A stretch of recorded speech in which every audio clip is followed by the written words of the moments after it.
Rasulullah sallallahu alayhi wasallam, sitting amongst the Sahaba, he said, "O my Sahaba, yushika al-umamu an tada'a alaykum kama tada'a al-akalatu ila qas'atiha."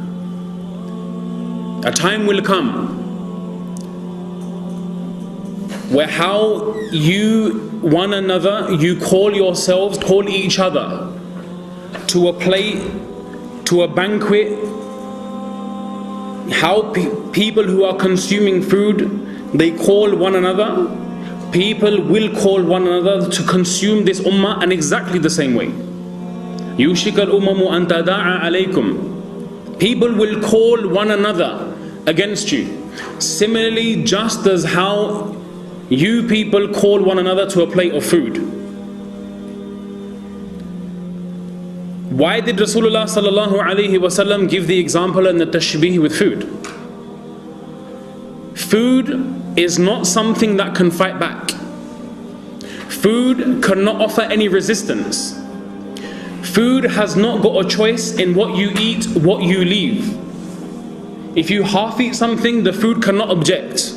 If you choose to discard something, the food cannot object. If you want to swallow something in whole, the food cannot object. Every word of Rasulullah sallallahu alaihi wasallam is absolutely amazing. The balaghat and the wisdom and the rhetoric and the profoundness. Ulama mention he made tashbih with food. He gave the example with food. Why? Because food cannot fight back.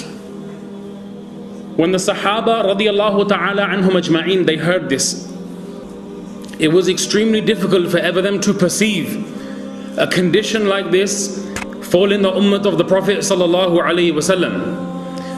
One of the Sahaba radiyallahu anhum ajma'in, they ask, "Amin qillatin nahnu yawma idhin?"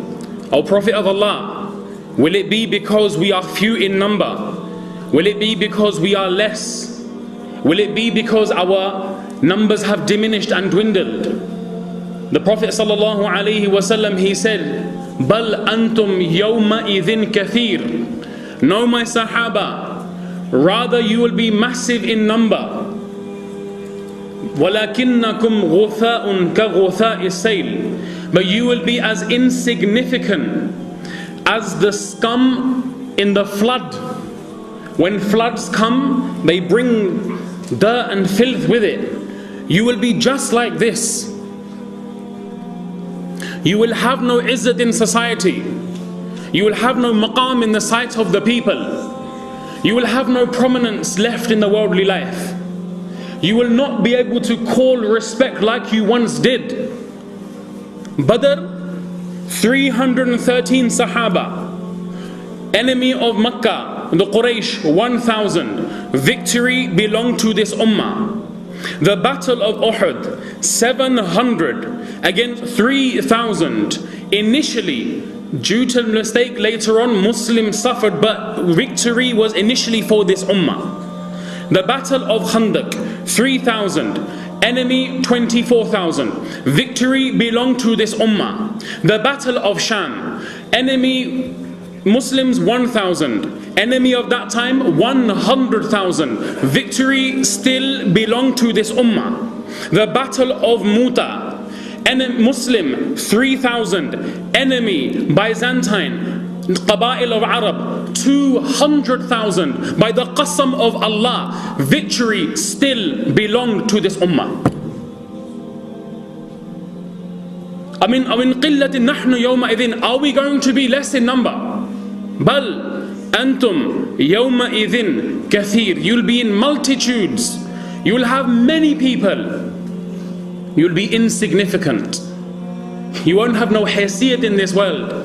You won't have no value left. Prophet sallallahu alaihi wasallam, he mentions the reason why. Allah Ta'ala will take out from the hearts of your enemies any fear for you, any izzat and any khawf. وَلَيَقْذِفَنَّ اللَّهُ فِي قُلُوبِكُمْ الْوَهْنَ. Allah Ta'ala will put in your hearts this thing of wahn. Sahaba were not used to this word. They said, Ya Rasulullah, what is wahn? قِيلَ وَمَا الْوَهْنُ ya Rasulullah. What is this word? We don't know what this word means. Rasulullah sallallahu alayhi wasallam, he mentioned, "O my Sahaba, your downfall will not be because you have a lack of education. Your downfall is not because you will have a lack of worldly accolade. Your downfall is not because you have a lack of wealth. Your downfall is not because you don't have access to natural resources.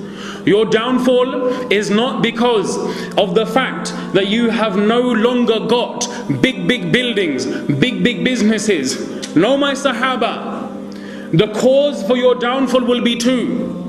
You will become too attached to this worldly life, and you will be afraid to leave this worldly life and meet Allah subhanahu wa ta'ala. Hubbud dunya wa karahiyatul maut. You will be too involved in the worldly life, and you will fear the time of death and meeting Allah.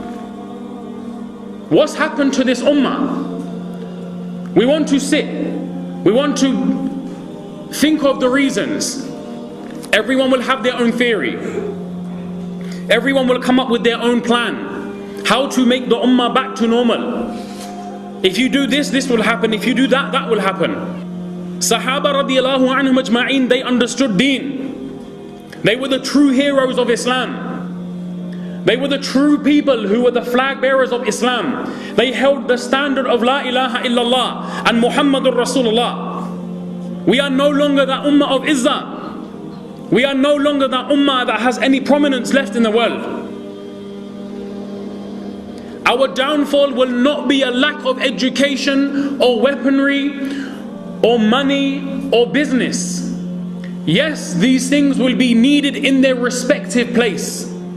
But the solution to the problems which we face and to the halat and conditions which we are faced with, Allah's qasam, Allah gave to the Prophet Muhammad sallallahu alaihi wasallam. Whether you live in Cardiff, whether you live in Bradford, whether you live in Birmingham, whether you live in America, whether you live in Canada, South America, Asia, Morocco, Saudi Arabia, North Pole, South Pole, East and West, by the qasam of Allah, that Allah who controls my life in His hands, the solution to our problems and the solution to our halat and conditions, by the qasam of Allah, Allah has kept only and solely in the deen of Allah and nothing else.